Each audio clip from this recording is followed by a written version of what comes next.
Assalamu alaikum prep class. How are you? Hope so you all are fine. Okay students, it's the time for English reading. Use of an. Okay prep class, you all are familiar with vowels.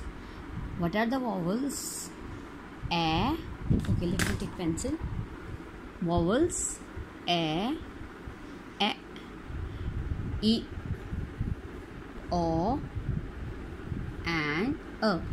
Okay, so these are vowels, so we use an with vowels. Okay, we use an with vowels. Okay, now start reading. This is vowel, yes, an egg. This is vowel, yes, an orange. An umbrella. An aeroplane. An elephant. An eye. An alphabet. An engine.